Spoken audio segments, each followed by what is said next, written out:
Assalamualaikum warahmatullahi wabarakatuh. Bismillahirrahmanirrahim. Wassalatu wassalamu ala rasulillah wa ala alihi wa sahbihi wa mawalah mabadah. Teman-teman sekalian, bahagia kita bisa ketemu lewat channel ini. Mudah-mudahan nikmat iman, Islam serta kesehatan selalu diberikan Allah kepada kita sekalian. Teman-teman sekalian, masih di akhir bulan Syawal.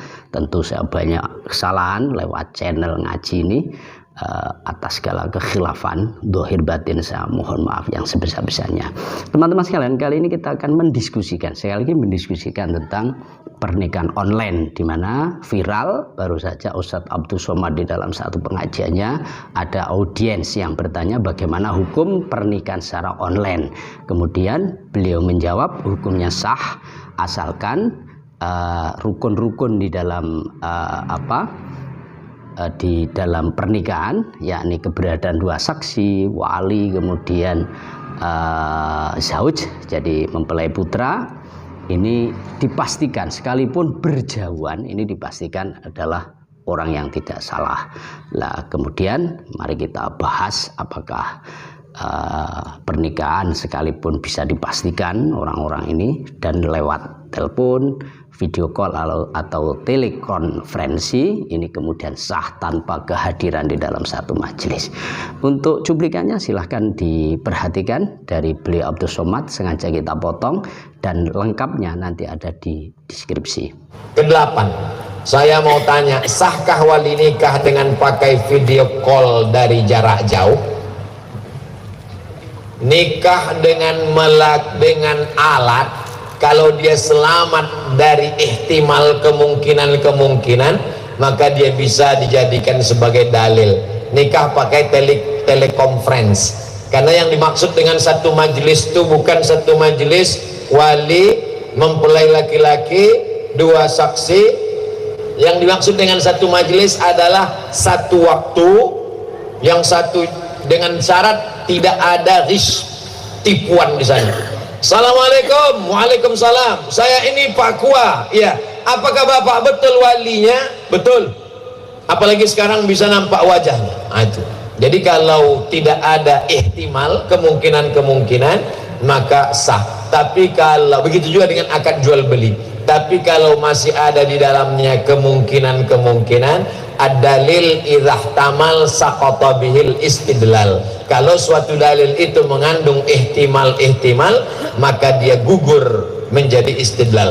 Teman-teman sekalian, kita sudah mendengarkan ya bahwa apa ini disampaikan oleh beliau Ustadz Abdus Somad. Nah sekarang bagaimana kajian secara fikihnya, perbandingan dari pendapat beliau.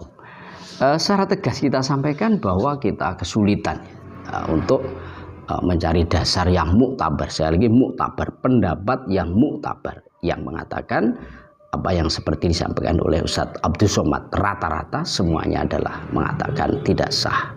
Jadi itu adalah pernikahan secara online menurut fikih yang kita pahami. Kita bisa melihat pertama adalah di dalam Kifayatul Akhyar. Kifayatul Akhyar, nama lengkap kitabnya adalah Kifayatul Akhyar fi Halli Ghayatil Ikhtisar, karya besar dari Syekh Abu Bakar bin Muhammad Taqiyuddin Asy-Syafi'i. Nah, coba kita simak di layar. Far'un yushtaratu fi sihhati akdinikah huduru arba'atin waliyin wa zaujin wa syahidain adlin. Jadi syarat yang tidak bisa ditolak di dalam sahnya pernikahan adalah kehadiran, sekali kehadiran. Jadi tidak bisa jarak jauh. Kehadiran empat orang itu adalah wali, kemudian mempelai putra, wali dari mempelai putri, kemudian mempelai putra, zauj, kemudian dua orang saksi. Ini diperkuat di dalam kitab Bujairomi alal Khotib. Jadi wahuduru syahidai adlin, bisa disimak di layar. Di antara syarat sahnya pernikahan adalah kehadiran dua orang saksi langkol. Wa yushtaratu fi kullin minasyahidaini aidan as-sam'u wal basaru wa dhabtu wa ma'rifatu lisanil muta'aqidain. Jadi disyaratkan masing-masing dari kedua saksi itu mempunyai pendengaran yang sehat gitu ya, kemudian mempunyai pandangan ya, bisa melihat dengan sehat, kemudian wababtu bisa membatasi, bisa memastikan siapa yang melafadzkan ijab, siapa yang melafadzkan qabul, dan juga tahu persis apa yang disampaikan oleh keduanya. Ini dhabtu wa ma'rifatul lisanil muta'aqqidin, dan dia tahu, jadi tahu lesan, jadi lesan orang yang melakukan ijab dan qabul. Jadi ijab yakni wali atau wakilnya kemudian mempelai putra, ini dia harus tahu. Kemudian di dalam kitab Iqna juz 3 ini kita bisa simak juga di layar. Wa mimma tarkuhu min syuruti syahidaini as-sam'u wal basaru wa dhabtu, sama seperti di dalam kitab Bujairimi. Kemudian intinya di sini qauluhu wa dhabtu, apa yang dimaksud dengan dhabtu? Bisa membatasi aili alfadhi wali zaujah wa zauj, yakni dia bisa memastikan bahwa yang mengucapkan itu siapa dan lafaz yang diucapkan apa. Jadi lafaz-lafaz yang diucapkan oleh wali, jadi wali dari mempelai putri dan kemudian mempelai putra, ini dia harus tahu persis kedua saksi ini, sehingga ini sulit kita bayangkan apabila itu dari jarak jauh, meskipun sekali lagi itu pakai video call, karena tidak hadir, tidak ada jaminan bahwa dia melihat langsung. Dhabtu, membatasi siapa yang bicara, ini saya kira karena jarak jauh bisa saja karena teknologi terjadi error, human error, kemudian terjadi lemahnya jaringan dan lain sebagainya, dan bisa dimanipulasi. Ini maka itu tidak ada jaminan. Maka falayak fi sima'u al-fadhiha fi dhulmatin di anal aswat tashtabihu, maka tidak sah ya hanya mendengar lafadznya saja. Jadi hanya mendengar lafadznya saja, sekalipun dia yakin yang mengucapkan adalah wali maupun zauj, maka tidak cukup. Makanya di sini hukumnya tidak cukup hanya sekedar mendengar lafadznya fi dhulmatin itu, padahal ini sama-sama hadir begitu ya di dalam satu majelis ya, karena gelap dia hanya mendengarkan saja sekalipun dia yakin apa yang didengar. Ini tidak bisa li'annal aswat tastabi, karena suara ini adalah istibah. Istibah itu boleh jadi dimanipulasi, atau suara ini bisa saja orang mirip begitu. Nah, apalagi lewat sambungan telepon, telekonferensi. Ini saya kira suara ini sudah berubah begitu. Maka ilat istibah ini maka tetap ada. Nah, kemudian ditopang di dalam kitab Asbah wa Nadhair, bisa dilihat karya besar dari Syekh Jalaluddin As-Suyuti. Al-aslu fil abda' al-hurmah hatta yarida dalilun alal khilli. Jadi hukum asal melakukan hubungan pasutri, hukum asal menikmati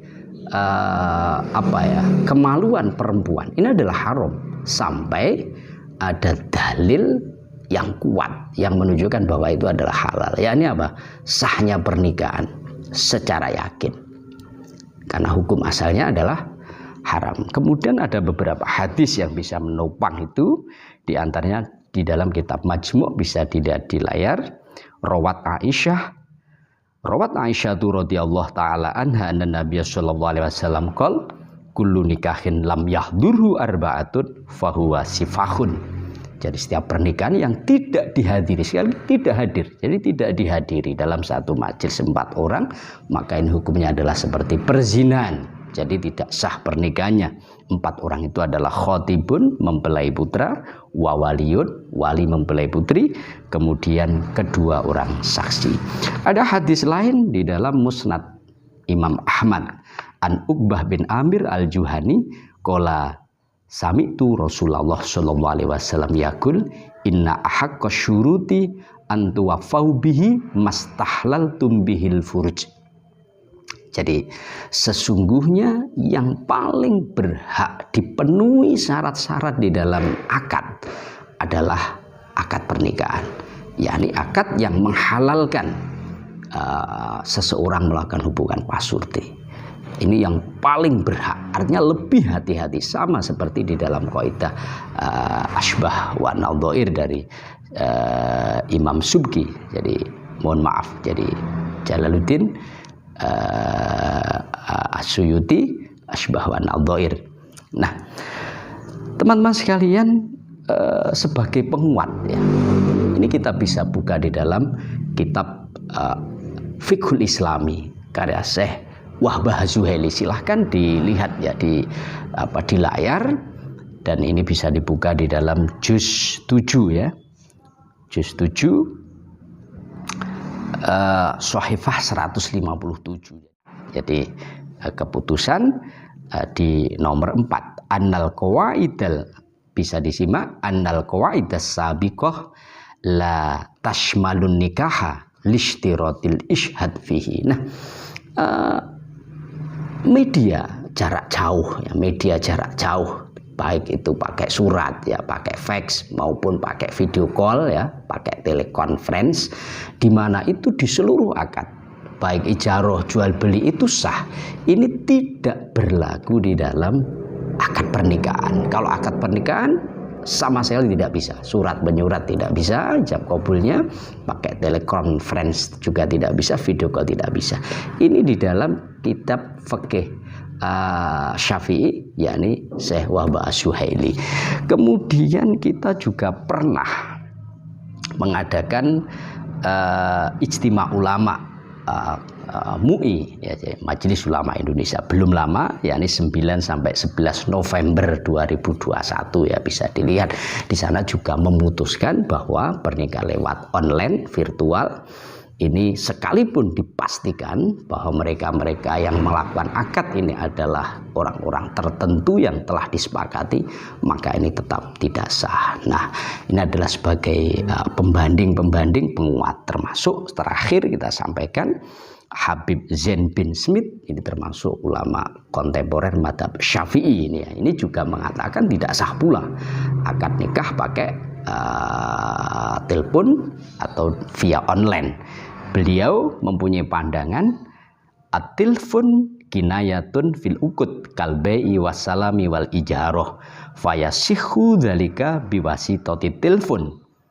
Kata beliau, telepon ya, itu adalah kinayah. Kinayah itu bukan bahasa-bahasa yang soreh, tapi bahasa-bahasa ambigu, dihukumi seperti itu menurut beliau apabila telepon ini digunakan untuk media akad, baik itu jual beli, pesan memesan, nyewa, dan seterusnya, dan ini hukumnya sah. Aman nikah, nah ini falayasihu bitilfun. Kalau nikah menurut beliau ini tetap dihukumi tidak sah. Kenapa? Karena li'annahu yushtaratu fihi lafdun sorihun wa tilfun kinayatun. Karena di dalam akad pernikahan tidak dikenal lafad-lafad yang ambigu atau masih istibah, masih bisa iya bisa tidak. Tapi dalam akad nikah disyaratkan lafad yang soreh, itu menurut beliau. Nah, karena telepon adalah kinayah, maka bagaimanapun ini dihukumi tidak sah menurut beliau. Nah, dari sini teman-teman sekalian, mari kita berkontribusi di dalam diskusi ini.